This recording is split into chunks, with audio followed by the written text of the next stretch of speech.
तो last class में हमने ड्यूटी और डेल्टा और बेस पीरियड के बीच में रिलेशन देखा था और हमने एक फॉर्मूला डिराइव किया था जो कि था हमारा d is equal to 8.64 b by delta. इसमें d हमारा क्या था, ड्यूटी ऑफ वाटर और ये किस में होता है, आपका यूनिट क्या था इसका, हेक्टेयर पर क्यूबिक। वैसे ही b हमारा था बेस पीरियड जिसकी यूनिट किस में थी, डेज में, और डेल था हमारा डेल्टा जिसकी यूनिट किस में थी, मीटर में थी। ठीक है, तो कभी भी न्यूमेरिकल सॉल्व करेंगे तो आपको सबसे पहले यूनिट को किस में लाना है, इन्हीं तीन यूनिट में लाना है, हेक्टेयर पर क्यूबिक, डेज और मीटर। ठीक है, कंफ्यूज नहीं होना है क्योंकि हमने फॉर्मूले में इसी यूनिट के थ्रू डिराइव किया। ये फॉर्मूला तो हमने कवर कर लिया था, न्यूमेरिकल भी इससे हमने सॉल्व कर लिए थे। तो काफी छोटे छोटे क्वेश्चन इससे बनते हैं। आगे इसमें इस चैप्टर में और भी बड़े बड़े न्यूमेरिकल्स आएंगे जिसमें जीसीए, सीसीए क्या होता है, grass command area, culturable command area, ये सब देखेंगे।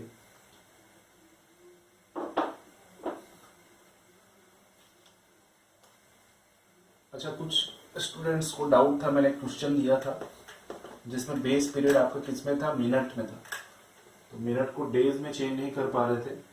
क्वेश्चन में आपको बेस पीरियड 1200 मिनट दिया हुआ था, तो 1200 मिनट को हम डेज में कैसे चेंज करेंगे। हमने पिछले सेमेस्टर में भी पढ़ा है कि कभी भी हम अगर छोटी क्वांटिटी की ओर जाते हैं, कभी भी यूनिट कन्वर्ट करना, तो ये फंडा याद रखना, कभी भी छोटी क्वांटिटी की ओर जाएंगे तो हमको मल्टीप्लाई करना है और बड़ी क्वांटिटी की ओर जाएंगे तो डिवाइड करना है। जैसे कि हमने जब फॉर्मूला डिराइव किया तो हमारे पास जो बेस पीरियड था डे में था, बेस पीरियड डे में था, तो इसको हमने कैसे सेकंड में चेंज किया था, 24 गुणित 60 गुणित 60। ऐसा क्यों किए, क्योंकि एक दिन में 24 घंटे, एक घंटे में 60 मिनट और एक मिनट में 60 सेकंड। तो ये आपका चेंज हो गया किसमें, सेकंड में। अब देखो, हम बड़ी क्वांटिटी से छोटे क्वांटिटी की ओर जा रहे हैं। डे एक बड़ा यूनिट होता है, सेकंड एक छोटी यूनिट होती है, तो हमने मल्टीप्लाई किया। अब इसके विपरीत है, यहाँ पे मिनट को हमको चेंज करना है सेकंड में। तो अगर मैं 160 को यहां से हटा देता हूं, अगर मैं इस 160 को यहां से हटा देता हूं, तो ये अब किस में चेंज हो गया, डे आपका मिनट में चेंज हो गया, डे आपका मिनट में चेंज हो गया। अब इस मिनट को मुझे कन्वर्ट करना है डे में, तो हम छोटी क्वांटिटी से बड़ी क्वांटिटी की ओर जा रहे हैं तो डिवाइड कर देंगे। तो इस डे को डिवाइड कर देंगे किससे, 24 गुणित 60 से।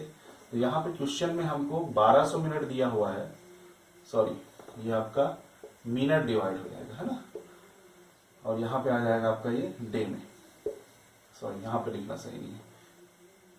ठीक है, तो 1200 को हम डिवाइड कर देंगे 24 गुणित 60 से, तो हमारे पास जो वैल्यू आएगी वो किस में आएगी, डे में आएगी। ठीक है, तो इस तरह से आपको यूनिट कन्वर्ट करने आना चाहिए। चलिए आगे की टॉपिक हम कवर करते हैं आज के लेक्चर में।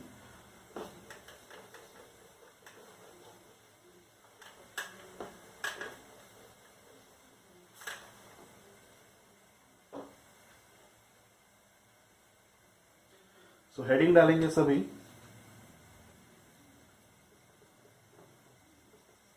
फैक्टर्स अफेक्टिंग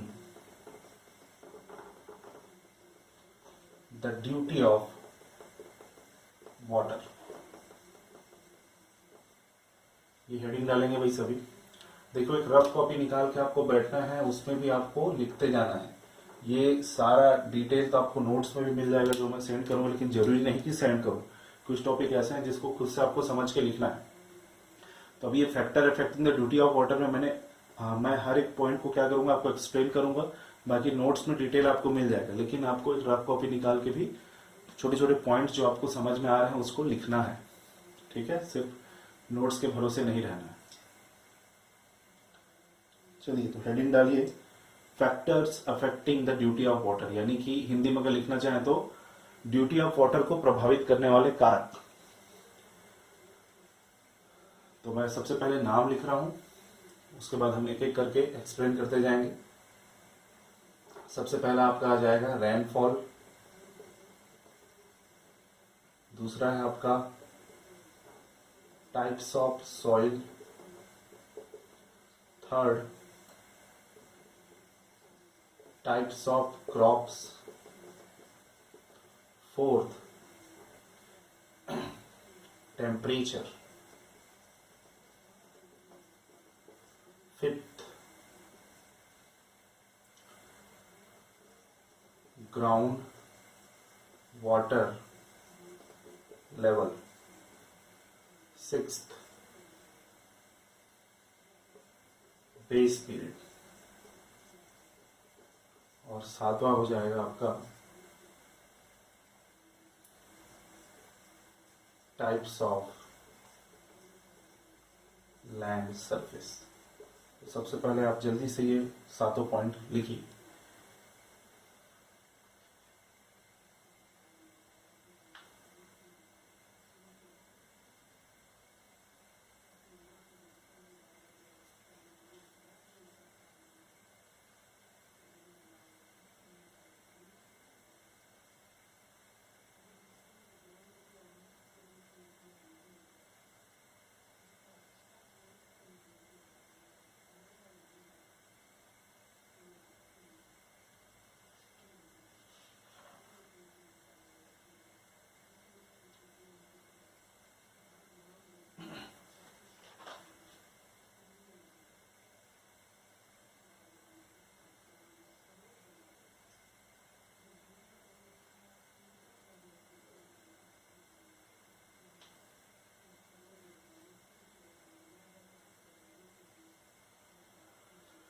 ठीक है, तो एक एक करके हम समझेंगे अभी। देखो मैंने क्या क्या 7 पॉइंट लिखा हुआ है। Rainfall, types of soil, types of crops, temperature, ground water level, base period. हम ये सातों पॉइंट क्यों लिखे हैं यहाँ पे? हम ये सातों पॉइंट इसलिए लिखे कि यही ऐसे कारक हैं जो ड्यूटी ऑफ वाटर को प्रभावित कर सकते हैं। इसके अलावा टाइप्स ऑफ इरिगेशन भी होते हैं, बट वो सब चीज हमको देखने की जरूरत नहीं। आप समझ जाएंगे धीरे से जब इरिगेशन हमारा सब्जेक्ट आगे बढ़ते जाएगा। फिर आगे 7 पॉइंट कवर करते हैं।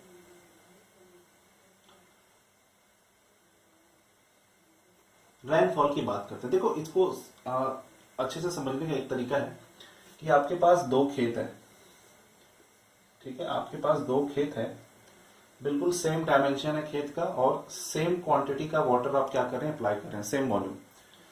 सो सेम क्वांटिटी और सेम रेट से हम वाटर अप्लाई कर रहे हैं हमारे एक बराबर या सेम डायमेंशन के खेत में। तो कहाँ पे आपका एरिया ज्यादा इरिगेट हो पाएगा, क्योंकि वही तो ड्यूटी है। ड्यूटी का मतलब क्या होता है, हम मीटर क्यूब पर सेकेंड की रेट से वाटर अप्लाई करते हैं हमारे फील्ड पर, तो कितना एरिया हेक्टेयर में वो इरिगेट हो पाता है, वही क्या कहलाता है, ड्यूटी कहलाता है। तो जितना ज्यादा एरिया आपका इरिगेट हो पाएगा, आपका ड्यूटी भी क्या होगा, उतना ज्यादा होगा। और जितने कम एरिया आपका इरिगेट हो पाएगा, वहां पे ड्यूटी क्या हो जाएगा, कम हो जाएगा। ठीक है, तो ऐसा ही समझना है। तो सबसे पहले हम देखते हैं रेनफॉल। रेनफॉल मतलब होता है बारिश। तो यहाँ पे सातों पॉइंट पे सबसे पहले बता देता हूँ। रेनफॉल का मतलब होता है बारिश। टाइप्स ऑफ सॉइल मतलब मिट्टी के प्रकार। टाइप्स ऑफ क्रॉप्स मतलब फसलों के प्रकार। टेम्परेचर, तापमान, क्लाइमेट भी हम बोल सकते हैं, क्योंकि इसको हम क्लाइमेट से डील करेंगे। ऐसे एरिया जहाँ पे तापमान ज्यादा होता है, ऐसे एरिया जहाँ पे तापमान कम होता है। ग्राउंड वाटर लेवल, इसको बोला जाता है भूजल स्तर। भूजल स्तर यानी कि नीचे आपका जमीन के नीचे पानी का लेवल कितना है। बेस पीरियड, मैंने बताया था बेस पीरियड क्या है, टाइप्स ऑफ लैंड सरफेस, यानी कि जिस फील्ड पर हम इरिगेट करना चाह रहे हैं या जिस फील्ड पर हम फसल उगाना चाह रहे हैं, उस फील्ड का सरफेस कैसा है, ढलान है कि प्लेन है। ठीक है, इन सब बातों पर डिपेंड करेगा आपका ड्यूटी ऑफ वाटर। तो सबसे पहले बात करते हैं हम रेनफॉल की। तो देखिए रेनफॉल, अब आप खुद सोचिए, ऐसे एरिया जहां पे बारिश ज्यादा होती है, ऐसे एरिया जहां पे बारिश ज्यादा होती है, तो वहां पे ड्यूटी ऑफ वाटर क्या होगा, ज्यादा ही होगा, क्योंकि पहले से ही नमी बनी रही होगी। तो हम कम पानी में अधिक से अधिक एरिया क्या कर सकते हैं, इरिगेट कर सकते हैं। आप खुद सोचिए, जैसे कि मान लेते हैं इसमें रेनफॉल आपका ज्यादा है, रेनफॉल इस खेत में ज्यादा है, तो यहाँ पे और यहाँ पे रेनफॉल क्या है आपका, कम है। ये एक ऐसा एरिया जहाँ पे बारिश बहुत कम हुई है। तो यहाँ पे अगर हम सेम वॉल्यूम, सेम क्वांटिटी का पानी अप्लाई करेंगे, तो जाहिर सी बात है यहाँ पे जो ड्यूटी होगा, जो आपका ड्यूटी होगा डी, वो क्या हो जाएगा, ज्यादा हो जाएगा, और यहाँ पे ड्यूटी क्या हो जाएगा, कम हो जाएगा। ठीक है ना। तो रेनफॉल से हमको क्या पता चला कि ऐसे एरिया जहाँ पे रेगुलर इंटरवल में बारिश होती है या बिल्कुल सही समय में बारिश हो रही है, तो वहां पे अगर हम इरिगेट करना चाहेंगे हमारे फील्ड को, तो ड्यूटी ऑफ वाटर क्या होगा, ज्यादा होगा, यानी कि ज्यादा से ज्यादा एरिया हमारा इरिगेट हो पाएगा। ठीक है। वहीं अगर इसके विपरीत हम बात करते हैं तो ऐसे एरिया जहाँ पे बारिशें कम होती है वहां पे ड्यूटी ऑफ वाटर हमको कम देखने को मिलेगा। तो मैं यहाँ पे बोल सकता हूं कि अगर रेनफॉल ज्यादा है तो ड्यूटी क्या हो जाएगा, वही आपका ज्यादा हो जाएगा। ठीक है।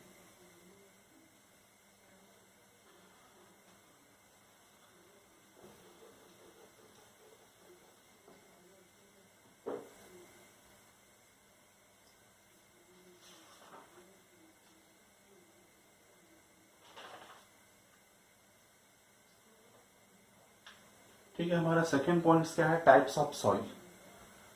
देखो टाइप्स ऑफ सॉइल में भी हमारा ड्यूटी ऑफ वाटर यहाँ पे डिपेंड करेगा। कैसे, अब खुद सोचिए, आपके पास एक रेतीली जमीन है और एक आपके पास क्लैबी जमीन है, यानी कि एक रेतीली जमीन है और एक थोड़ी मिट्टी क्लैबी है ना।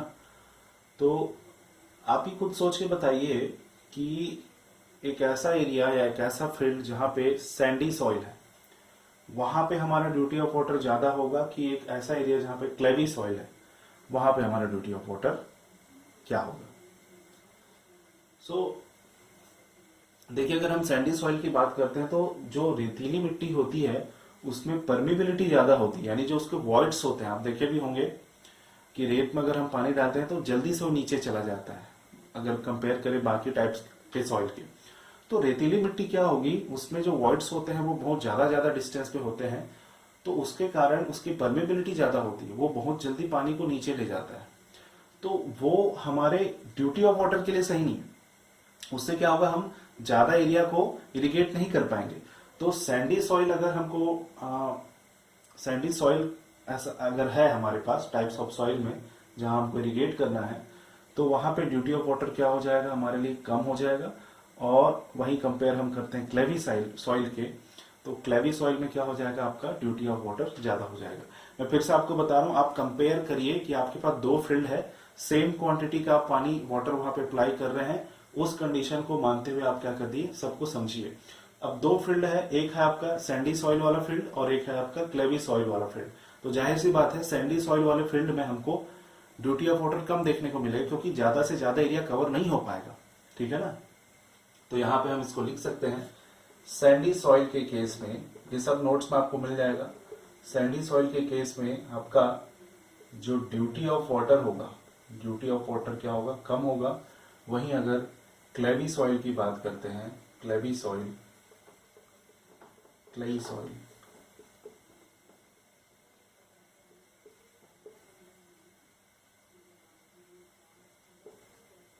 ड्यूटी क्या हो जाएगा, ज्यादा हो जाएगा। तो ऐसा कुछ रफ में आप लिख लीजिए ताकि आपको अच्छे से याद हो जाए, बाकी नोट्स देख के आपको लिखना ही है। ठीक है। तो आई होप ये भी आपको समझ आ गया होगा टाइप्स ऑफ सॉइल्स कैसे अफेक्ट करेगा ड्यूटी ऑफ वाटर को। आगे बढ़ते हैं, हम देखते हैं टाइप्स ऑफ क्रॉप्स।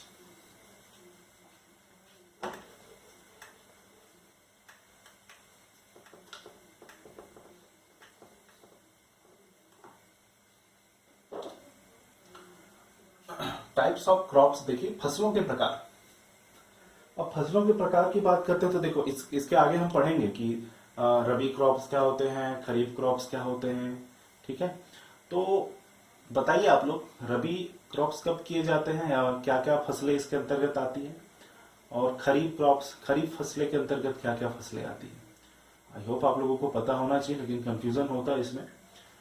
एक होता है आपका रबी क्रॉप्स और एक होता है आपका खरीफ।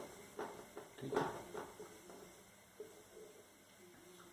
चलिए बताइए, रबी जो फसलें हैं हम कब उगाते हैं, कौन से महीनों में उगाते हैं, और खरीफ कौन से महीनों में उगाते हैं।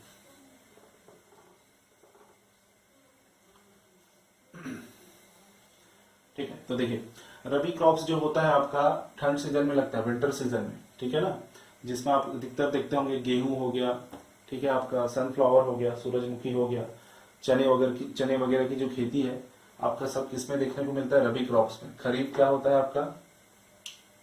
खरीफ क्रॉप जो आप गर्मी के टाइम में लगाते हैं ना, जस्ट बरसात या गर्मी बोल सकते हैं, जो मार्च से हमें स्टार्ट करते हैं, मार्च अप्रैल मई जून वाले मंथ में, तो वो हमारा होता है खरीफ, जिसमें अधिकतर आप देखे होंगे धान की खेती होती है, पैडी। तब देखो इसको इससे हम कैसे रिलेट करेंगे। देखिए जो खरीफ क्रॉप्स होते हैं, जैसे कि धान, एक एग्जाम्पल के रूप में हम राइस या धान बोलिए, पैडी की खेती करनी है तो हमको वाटर की रिक्वायरमेंट ज्यादा होती है। पैडी की खेती करनी है तो वाटर की रिक्वायरमेंट ज्यादा होती है। वहीं अगर हम रबी क्रॉप्स की बात करें, रबी फसलों की बात करें, तो वहां पे पानी की रिक्वायरमेंट क्या होगी? कम होगी। तो क्या आप इससे बता सकते हैं कि ड्यूटी ऑफ वाटर किसमें ज्यादा होगी, किसमें कम होगी? सोचिए थोड़ा। जिस क्रॉप को वाटर रिक्वायरमेंट मतलब अधिक होगी, जिस क्रॉप की वाटर रिक्वायरमेंट अधिक होगी, उसके लिए ड्यूटी ऑफ वाटर क्या होगी? कम होगी, जाहिर सी बात है। तो यहाँ पे वाटर की रिक्वायरमेंट किसके लिए ज्यादा है? खरीफ फसल के लिए ज्यादा है। अब फिर वही मैं बता रहा हूं, कंपेयर कीजिए, आपको आसानी से समझ आ जाएगा। जैसे कि आपके पास दो फील्ड है, यह है आपका, मान लेते हैं खरीफ पहला वाला, और दूसरा है रबी। खरीफ में हम कौन सा फसल उगा रहे हैं? पैडी। और रबी में हम मान लेते हैं व्हीट, गेहूं। सेम अमाउंट का वाटर आप क्या कर रहे हो? अपने फील्ड पे अप्लाई कर रहे हो। तो जाहिर सी बात है, यहाँ पे क्योंकि पैडी की खेती के लिए हमको पानी की रिक्वायरमेंट ज्यादा होगी, तो हमारा ड्यूटी ऑफ वाटर क्या हो जाएगा? कम हो जाएगा। और यहाँ पे ड्यूटी ऑफ वाटर क्या हो जाएगा? ज्यादा हो जाएगा। तो ऐसे आपको इसको समझना है। तो टाइप्स ऑफ क्रॉप्स यानी फसलों के प्रकार पर भी डिपेंड करता है हमारा ड्यूटी ऑफ वाटर। अगर हम खरीफ क्रॉप्स या फिर हम धान की खेती की बात करते हैं, तो वहां पर ड्यूटी ऑफ वाटर क्या होगा? हमारा कम होगा एज कंपेयर टू रबी फसलों के या फिर व्हीट जैसे फसलों की खेती के लिए ड्यूटी ऑफ वाटर क्या होगा? ज्यादा होगा। ठीक है, तो ये हमारा थर्ड पॉइंट भी कंप्लीट हो गया। अब हम बात करते हैं टेम्परेचर की।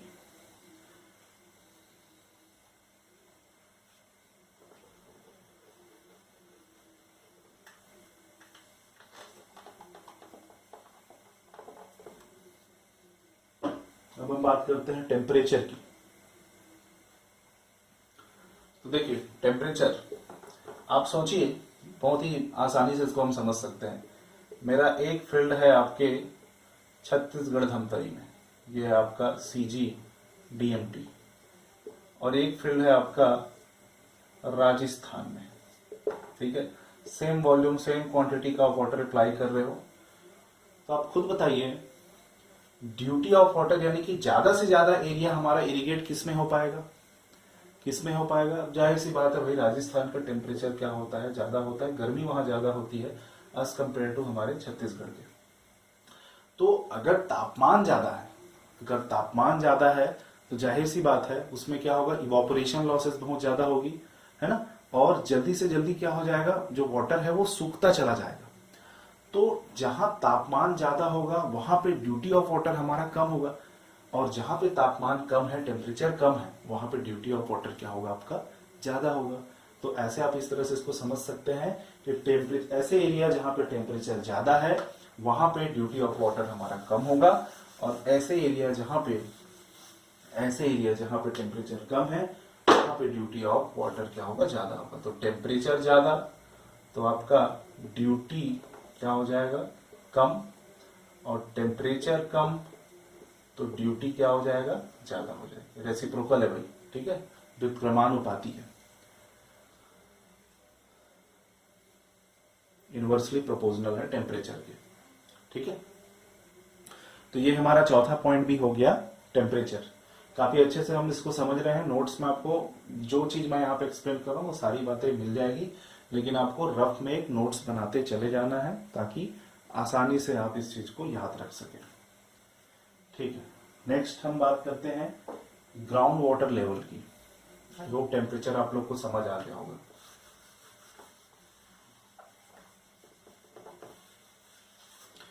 ग्राउंड वाटर लेवल की बात करते हैं। ग्राउंड वाटर लेवल का मतलब होता है आपका भूजल स्तर, जमीन के नीचे कितने लेवल तक पानी है। हम ऐसा देखते हैं ना, बोर की खुदाई करते हैं, बोरिंग कराते हैं, तो कई बार ऐसा बोलने का आता है कि बहुत जल्दी थोड़े से गहराई में ही हमको पानी मिल गया। कहीं सुनने में यह आता है कि बहुत अधिक गहराई तक गए तब पानी मिला। तो आप खुद सोचिए, ग्राउंड वाटर लेवल अगर आपका ज्यादा होगा ऐसे एरिया, जैसे आप मान के चलो कि आपका एरिया डैम के क्षेत्रों से घिरा हुआ है, तो जाहिर सी बात है यहाँ पे ग्राउंड वाटर लेवल क्या होगा, थोड़ा ज्यादा होगा एज कंपेयर ऐसे एरिया जहां पे डैम वगैरह नहीं है। तो कहने का मतलब यही है कि ग्राउंड वाटर लेवल अगर आपका थोड़ा ज्यादा रहेगा तो जाहिर सी बात है आपको कम पानी से आपका एरिया इरिगेट हो जाएगा। वहीं अगर ग्राउंड वाटर लेवल आपका बहुत नीचे है तो आपको ज्यादा से ज्यादा पानी अप्लाई करना पड़ेगा अपने खेत में। तो हम बोल सकते हैं कि जहां पे आपका ग्राउंड वाटर लेवल जी या ग्राउंड वाटर टेबल भी बोल दिया जाता है कभी कभी इसको, तो मैं शॉर्ट में GWT लिख रहा हूं, जहां पे ग्राउंड वाटर टेबल आपका ज्यादा होगा वहां पे ड्यूटी क्या होगा, ग्राउंड वाटर टेबल ज्यादा है कहने का मतलब मैं बोल सकता हूं डेप्थ ज्यादा है कह रहा हूं, यानी कि अधिक गहराई में पानी आपको मिलेगा। तो ग्राउंड वाटर लेवल अगर ज्यादा है तो ड्यूटी ऑफ वाटर आपका क्या हो जाएगा, कम हो जाएगा। वहीं पे ग्राउंड वाटर टेबल अगर आपका कम है यानी कि कम डेप्थ में आपको पानी मिल जाएगा, ज्यादा गहराई तक जाने की जरूरत नहीं है, तो वहां पे ड्यूटी ऑफ वाटर क्या हो जाएगा, ज्यादा हो जाएगा। ठीक है, यानी कि वहां पर हम ज्यादा से ज्यादा एरिया को इरिगेट कर पाएंगे। तो ये इसमें कंफ्यूजन नहीं होना है आपको। ग्राउंड वाटर टेबल हमको क्या बताता है, ग्राउंड वाटर लेवल ज्यादा अगर उसकी वैल्यू आ रही है तो डेप्थ ज्यादा आएगी, डेप्थ ज्यादा आ रही है मतलब अधिक गहराई में अपने को पानी मिल रहा है, अधिक गहराई में पानी मिल रहा है तो वहां पे बहुत ज्यादा आपको पानी की जरूरत पड़ेगी अपने फसलों के लिए, तो वहां पे ड्यूटी ऑफ वाटर क्या हो जाएगा, कम हो जाएगा। और ड्यूटी ऑफ वाटर कहाँ ज्यादा होगा, जहां पे ग्राउंड वाटर टेबल कम है या फिर बोल सकते हैं डेप्थ जिसका कम है। ओके, सो आई होप ये पॉइंट भी आप लोगों को क्लियर हो गया होगा।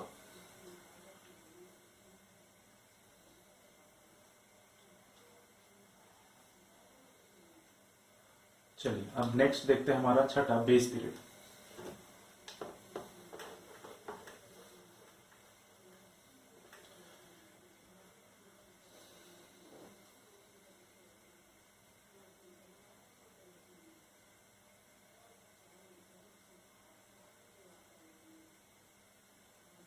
देखिए बेस पीरियड मतलब क्या टाइम होता है आपका, फर्स्ट वाटरिंग से लेकर के आपका लास्ट वाटरिंग। और ये लास्ट वाटरिंग हम कब करते हैं, हार्वेस्टिंग से पहले, है ना। सो भाई बेस पीरियड मतलब एक समय ही तो है। अगर आपका समय ज्यादा लग रहा है, किसी मान लेते हैं दो हमारे पास फील्ड है, ठीक है, एक फील्ड का बेस पीरियड ज्यादा है, एक फील्ड का बेस पीरियड कम है, तो जाहिर सी बात है जहां पे बेस पीरियड ज्यादा होगा वहां पे हमारा ड्यूटी ऑफ वाटर कम होगा, और जहां पे बेस पीरियड कम होगा वहां पे ड्यूटी ऑफ वाटर ज्यादा होगा। ड्यूटी ऑफ वाटर मतलब ज्यादा एरिया को हम इरिगेट कर पाएंगे। तो हम बोल सकते हैं ये एक दूसरे के क्या होंगे, व्युत्क्रमानुपाती होंगे, इनवर्सली प्रोपोर्शनल होंगे। बेस पीरियड जहां ज्यादा है वहां पे आपका ड्यूटी ऑफ वाटर क्या हो जाएगा, कम हो जाएगा। तो बेस पीरियड अगर ज्यादा है तो ड्यूटी क्या हो जाएगा, कम हो जाएगा। और बेस पीरियड कम है तो ड्यूटी क्या हो जाएगा, आपका ज्यादा हो जाएगा। ठीक है, इस तरह से हम इसको समझ सकते हैं।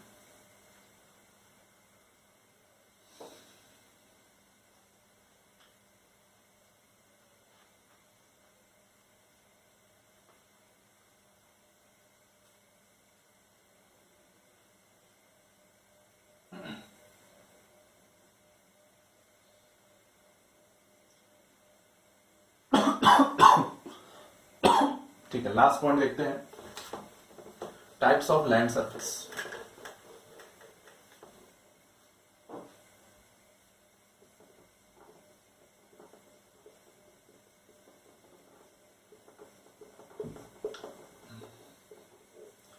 टाइप्स ऑफ लैंड सरफेस मतलब इसको कैसे समझेंगे हम, आप खुद सोच के देखिए। एक आपका फील्ड है जो बिल्कुल समतल भूमि है, और एक आपका फील्ड है तो जो थोड़ा स्लोपी है, इस तरह से।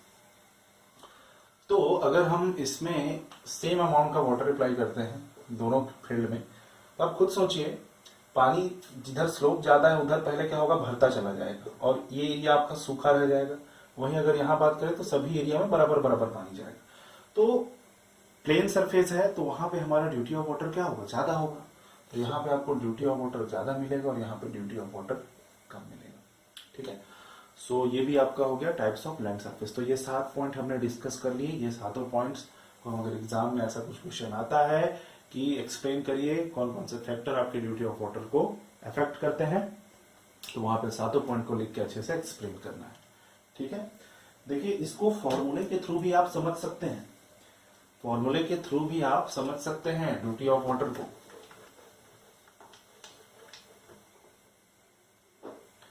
जैसे कि ड्यूटी इज इक्वल टू क्या होता है आपका, बी बाई डी तो होता है ना, डेप्थ ज्यादा होगा तो ड्यूटी ऑफ वाटर क्या होगा, कम होगा। जहां पे आपको ज्यादा डेप्थ की रिक्वायरमेंट हो रही है वहां पे ड्यूटी ऑफ वाटर क्या हो जाएगा, कम हो जाएगा। तो इस तरह से भी आप इसको समझ सकते हैं। सॉरी, डेल्टा होगा। ठीक है, तो नेक्स्ट टॉपिक की ओर बढ़ते हैं जो हमारे समझने के लिए ज्यादा इंपॉर्टेंट है। समझने के लिए कहने का मतलब आगे फ्यूचर में इससे बहुत सारे क्वेश्चन आपको मिल सकते हैं कॉम्पिटिशन एग्जाम में।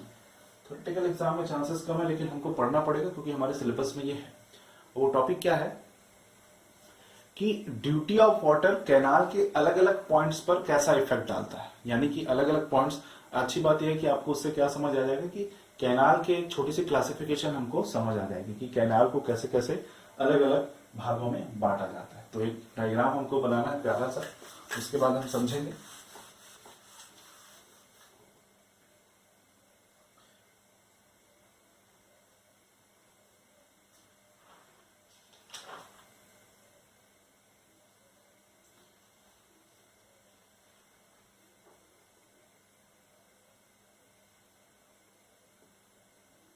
तो हेडिंग हम डालेंगे duty of water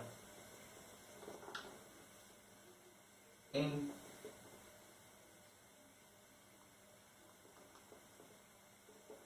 canal at different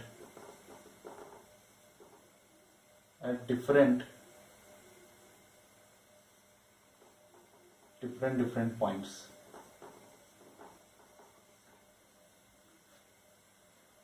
या duty of water in canal, duty of water in different points of canal. ठीक है, तो कुछ भी आप हेडिंग डाल दीजिए, हिंदी में भी लिख सकते हैं कैनाल के अलग अलग बिंदुओं पर ड्यूटी ऑफ वाटर। ठीक है, तो मैं डायग्राम बनाना है इसलिए इसको मिटा दिया।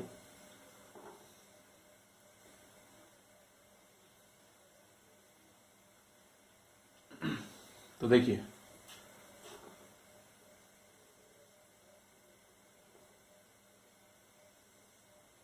ये हमारा क्या है, एक रिवर है। ये क्या है आपका, एक रिवर है। मैंने इस रिवर में यहां पे एक बना दिया बैराज, या बैराज बोलो या फिर इसको एक और नाम से जानते हैं डायवर्जन हेडवर्क। क्या बोलते हैं, डायवर्जन हेडवर्क, इसको लिखेंगे हम। और उसके बाद यहां से मैंने एक और कैनाल निकाला जिसको हम बोलेंगे, अभी डायग्राम मत बनाइएगा, जिसको हम बोलेंगे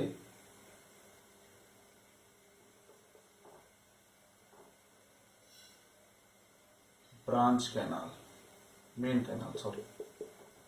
और यहां से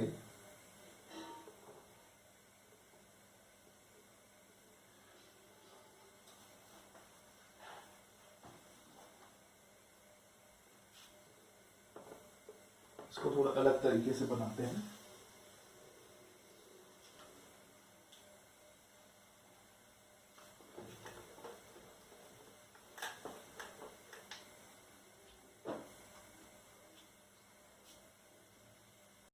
तो देखिए यहाँ पे आपको एक डायग्राम बना हुआ दिखाई दे रहा होगा।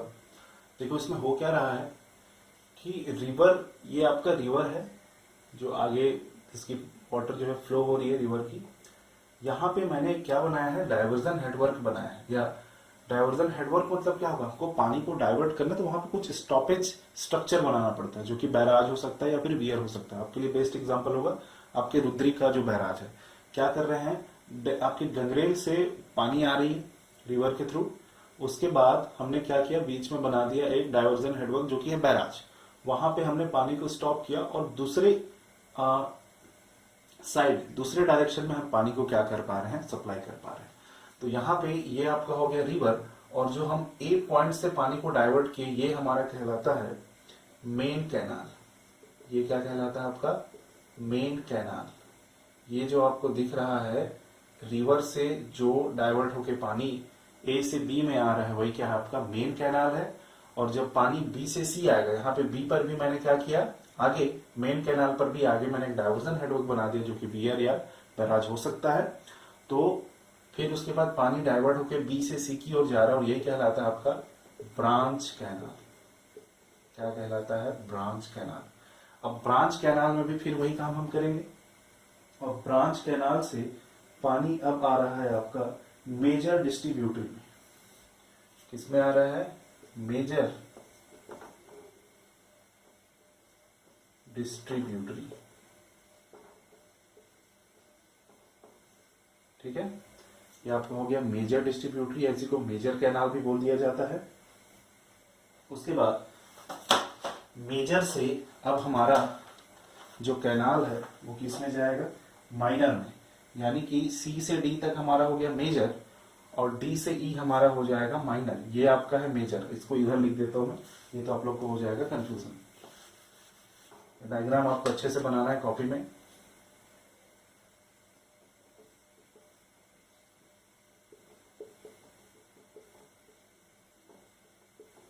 ठीक है, नोट्स में बहुत अच्छे से बनाया हुआ है, आप उससे देख के भी बना सकते हैं, यहाँ पे समझते हैं अच्छे से।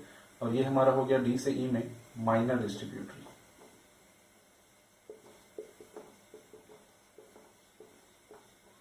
और ये आपका कहलाता है ई से एफ वाटर कोर्स। और लास्ट आपका पानी कहां गया फील्ड पे, यानी आपके खेतों में।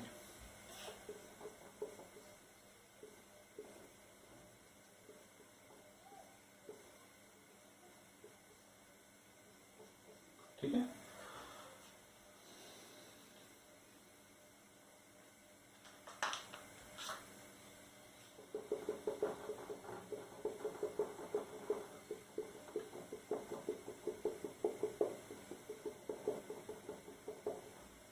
ठीक है। मतलब फील्ड मतलब आपके खेत में आ गया है पानी। देखो क्या हुआ, हमारे पास रिवर था, रिवर से हमने पानी को किस में लाया मेन कैनाल में, मेन कैनाल से ब्रांच कैनाल में, ब्रांच कैनाल से आपका मेजर डिस्ट्रीब्यूटरी में, मेजर डिस्ट्रीब्यूटरी से माइनर डिस्ट्रीब्यूटरी में, माइनर डिस्ट्रीब्यूटरी से वाटर कोर्स में और वाटर कोर्स से आपका पानी कहां पहुंच गया फील्ड में।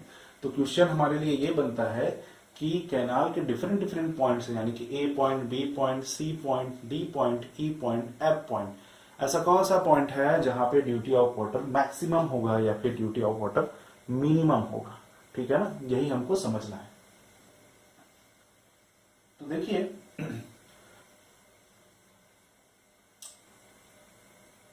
ड्यूटी ऑफ वाटर जो सबसे मैक्सिमम होता है वो हमारे एफ पॉइंट पर होता है। एफ पॉइंट पर होता है कहने का मतलब ऐसा क्यों होता है, देखिए एफ पॉइंट यानी कि जस्ट जहां से पानी हमारा फील्ड में आना स्टार्ट होता है, तो एफ पॉइंट में ड्यूटी ऑफ वाटर हमारा मैक्सिमम होता है। इसका रीजन ये है कि यहाँ पे मीटर क्यूब पर सेकेंड की रेट से 1 मीटर क्यूब पर सेकेंड की रेट से हमको पानी फील्ड में मिल जाता है। अब देखो बाकी जगहों पर ड्यूटी ऑफ वाटर कम क्यों होता है, क्योंकि बाकी जगह लॉसेस आपको ज्यादा मिलेंगे। इवापोरेशन लॉसेस हो गया या फिर कभी कभी कैनाल में कुछ फॉल्ट आ गया, कुछ इधर उधर प्रॉब्लम्स आ गई, पानी सही जगह ना जाके कहीं दूसरे फील्ड एरिया में चला जा रहा है। तो ऐसे सारे जो फैक्टर हैं वो सब आपको फील्ड से ऊपर नजर आएंगे, यानी कि A point, B point, C point या डी पॉइंट पर। तो लॉसेस ज्यादा होते हैं बाकी जगह। तो होगा क्या, देखिए यहाँ पे, अब यहाँ पे जैसे कि मैंने बताया 1 मीटर क्यूब पर सेकंड का वाटर यहाँ पे आ रहा है, तो होता क्या है हर डिफरेंट कैनाल में जैसे पानी हम सप्लाई करते हैं तो वहां पे लॉसेस देखने को मिलता है 0.1 मीटर क्यूब पर सेकंड का। तो अगर मुझे अपने फील्ड पर 1 मीटर क्यूब पर सेकंड का वाटर सप्लाई करना है तो मुझे यहाँ पे क्या करना पड़ेगा, यहाँ पे क्या करना पड़ेगा 1.1 मीटर क्यूब पर सेकंड की रेट से पानी अप्लाई करना पड़ेगा ई पॉइंट पे, यानी कि माइनर वाटर कोर्स से। वाटर कोर्स से जो पानी आएगा वो कितना आना चाहिए आपका 1.1 मीटर क्यूब पर सेकेंड की रेट से, 1 मीटर क्यूब पर सेकेंड की रेट से। ठीक है, तभी यहां पे आके वो 1 मीटर क्यूब पर सेकेंड का रेट हो पाएगा। वैसे ही आपका जो माइनर डिस्ट्रीब्यूटरी होगा वहां पे कितना देना पड़ेगा अपने को 1.2 यहाँ पे 1.3, यहाँ पे 1.4 और यहाँ पे आपका 1.5। तो देखिए हम क्या कर रहे हैं, डिस्चार्ज की रेट को बढ़ा रहे हैं। तो देखिए हमारा duty of water D is equal to होता है आपका क्या, हेक्टेयर पर क्यूमिक, हेक्टेयर पर क्यूमिक, यही तो होता है। तो क्यूमिक मतलब क्या होता है आपका, मीटर क्यूब पर सेकेंड, है ना। तो जरा सोचिए, अगर एग्जाम्पल के रूप में देखिए डी बराबर, हेक्टेयर को हम हेक्टेयर में ही रखते हैं, यहाँ पे आपका वैल्यू है 1, कहाँ पे, फील्ड के पास। तो नीचे 1 है और जैसे जैसे ऊपर जाएंगे वैल्यू बढ़कर क्या होती जाती है, 1 से 1.1, 1.2। तो नीचे जो होगा वैल्यू अगर बढ़ेगा आपका, तो जाहिर सी बात है जो ड्यूटी की वैल्यू है वो क्या होती जाएगी, कम होती जाएगी, है ना। तो इसीलिए एफ पॉइंट पे हमारा जो ड्यूटी ऑफ वाटर होगा वो क्या होता है, मैक्सिमम होता है। ये आपको याद रखना है, आपके आगे फ्यूचर में काम आएगा। क्वेश्चन अधिकतर इंटरव्यू में या कॉम्पिटिशन एग्जाम में पूछे जाते हैं कि कैनाल का ऐसा कौन सा पॉइंट होता है जहां पे ड्यूटी ऑफ वाटर मैक्सिमम होता है। तो वो होता है, हम बोल सकते हैं फील्ड पे या फिर वाटर कोर्स के पॉइंट पे, ठीक है। ओके, सो इसको समझना है, ये नोट्स में आपको अच्छे से मिल जाएगा। बाकी ये डाइवर्जन, हेडवर्क, बैराज, वियर सम अच्छे से हम आगे देखेंगे। कैनाल के भी और बहुत सारे क्लासिफिकेशन होते हैं, वो भी हम आगे के लेक्चर्स में हम सब देखेंगे। बाकी ये अभी फिलहाल हमको ड्यूटी ऑफ वाटर से रिलेट करने के लिए इतना जानना जरूरी था, ठीक है। अब देखते हैं और कुछ टॉपिक।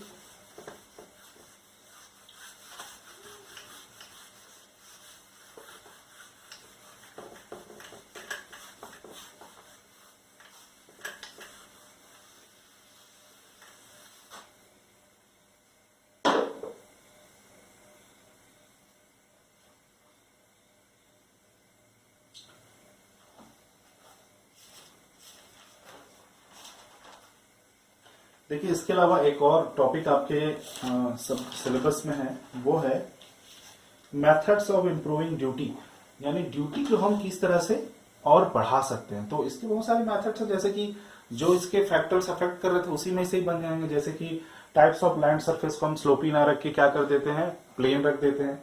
इसके अलावा हम क्या करेंगे, और ग्राउंड वाटर लेवल हमारा ज्यादा रहे। बहुत सारे ऐसे पॉइंट है जो हम यहाँ पे कंसीडर कर सकते हैं। तो वो सब आपको नोट्स में मिल जाएगा, थ्योरी थ्योरी चीजें हैं।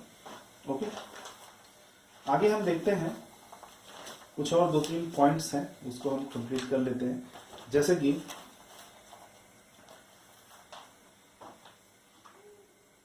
पैलियो इरिगेशन, पैलियो इरिगेशन क्या होता है भाई, पैलियो इरिगेशन देखते हैं।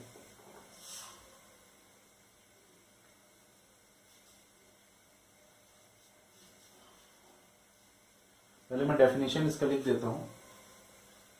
Before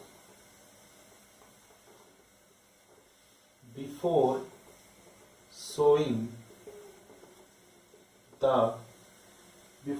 the application of water,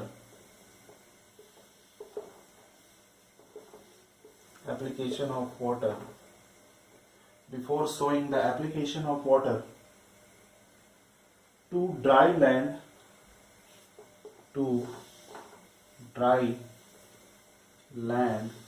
so that land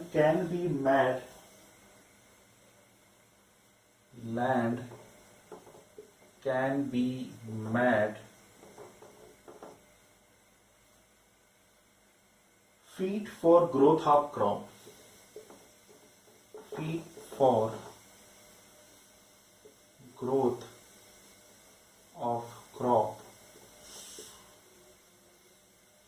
is known as paleo irrigation.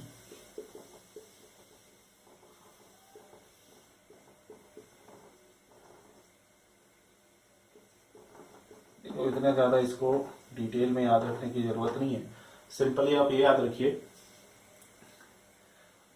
Sowing से पहले, बीज उगाने से पहले जो हम वाटरिंग करते हैं हमारे फील्ड पर, वही क्या कहलाता है, आपका पैलियो इरिगेशन कहलाता है। इसमें क्या लिखा हुआ है, before sowing the application of water, sowing से पहले जो हम वाटर अप्लाई करते हैं हमारे फील्ड पे, टू ड्राई लैंड, सूखे फील्ड पर, सूखे लैंड पर, so that land can be made feet for growth of crop. ये क्यों क्या बोल रहा है कि इससे क्या होगा, जो हम बीज डालेंगे वहां पे, बीज उगाएंगे, तो उससे थोड़ा सा क्या होगा, फसल के लिए मैच्योर होने के लिए उसको क्या मिल जाएगा, कि एटमोस्फेयर उसको मिल जाता है। कैन बी फीड ग्रोथ होने के लिए एटमोस्फेयर उसको मिल जाता है।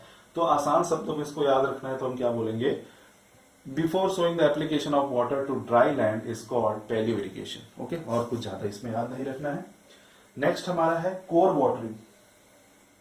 नेक्स्ट हमारा है कोर वाटरिंग।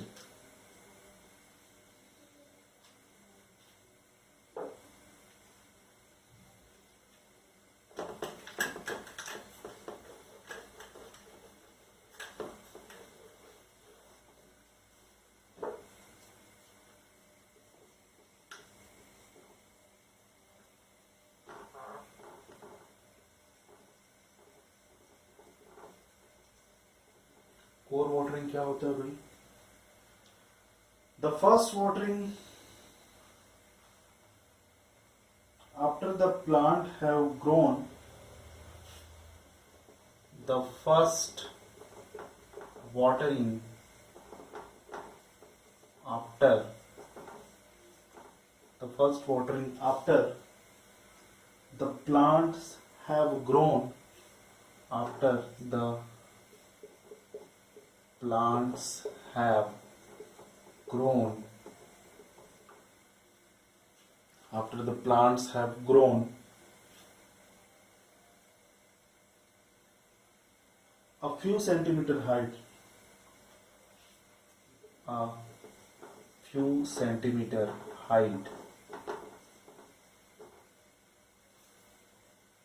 After sowing. अच्छा, फर्स्ट वाटरिंग यहां पे आफ्टर से लेकर के हाइट तक को आप ब्रैकेट में ले लीजिए। The first watering after sowing,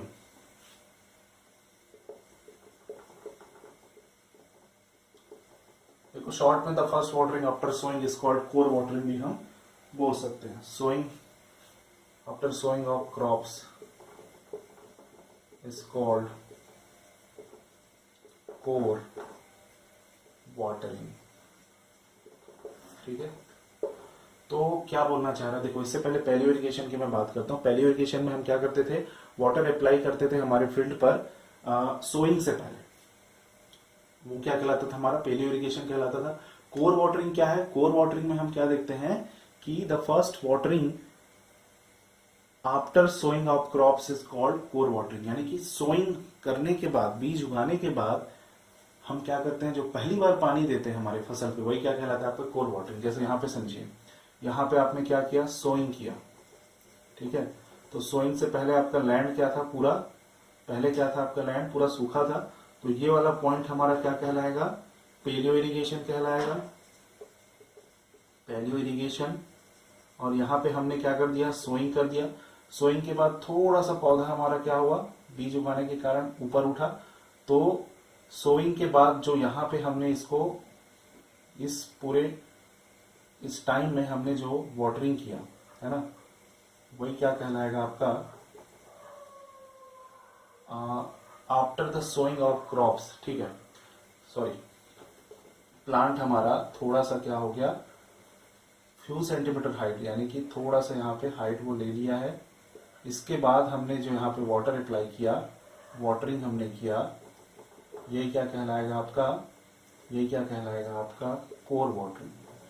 ठीक है, तो आसान शब्दों में अगर हम समझे तो पैलियो इरिगेशन क्या होगा, सोइंग से पहले जो हम वाटरिंग करते हैं वो हमारा पैलियो इरिगेशन है। और कोर वाटरिंग क्या होगा, सोइंग के बाद जो हम पहली बार वाटर अप्लाई करते हैं हमारे फील्ड पर, वही क्या कहलाता है आपका कोर वाटरिंग कहलाता है। ठीक है, तो कोर वाटरिंग के कुछ कुछ वैल्यू भी हैं डिफरेंट डिफरेंट क्रॉप्स के लिए, जिसको हम नेक्स्ट क्लास में देखेंगे, और इससे आगे के टॉपिक को भी नेक्स्ट क्लास में हम डिस्कस करेंगे। ठीक है, तो आज की क्लास में हमने देखा कि सबसे पहला हमारा टॉपिक था कि ऐसे कौन कौन से फैक्टर हैं जो ड्यूटी ऑफ वाटर को इफेक्ट कर सकते हैं, वो हमने 7 पॉइंट बहुत अच्छे से डिटेल से देखा। उसके बाद सेकेंड पॉइंट्स हमने देखा कि कैनाल के डिफरेंट डिफरेंट पॉइंट्स पर ड्यूटी ऑफ वाटर क्या इफेक्ट करता है, ड्यूटी ऑफ वाटर क्या होता है, मैक्सिमम कहाँ पे होता है, मिनिमम कहाँ पे होता है।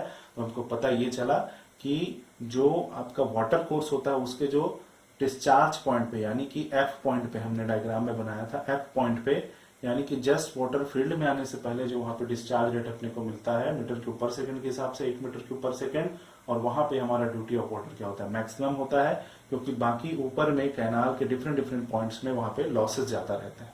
ठीक है, इसके बाद हमने 2 पॉइंट्स देखे, 2 टर्म्स देखे, जिसमें पहला था पैलियो इरिगेशन। पैलियो इरिगेशन क्या होता है, सोविंग से पहले जो हम वाटर अप्लाई करते हैं हमारे फील्ड पर, वो कहलाता है पैलियो इरिगेशन। और देखा कोर वाटरिंग, तो कोर वाटरिंग क्या होता है, सोविंग के बाद जस्ट जब हमारा पौधा थोड़ा सा फ्यू सेंटीमीटर हाइट ले लेता है, थोड़ा सा क्या होता है, उगना चालू हो जाता है। आप देखेंगे छोटी छोटी पत्तियां आ जाती है, छोटे छोटे पौधे थोड़े से हाइट में बढ़ जाते हैं, हाइट उसकी बढ़ जाती है, बिल्कुल थोड़ी सी सेंटीमीटर हाइट। तो तब हम जब वाटर अप्लाई करते हैं अपने फील्ड पर, वही क्या कहलाता है, आपका कोर वाटरिंग कहलाता है। ठीक है, तो आज के लेक्चर में इतना ही देखते हैं। नेक्स्ट क्लास में हम इसके आगे के टॉपिक को चर्चा करेंगे। कोई भी डाउट होता है तो आप ग्रुप में मैसेज कर सकते हैं। Okay, thank you.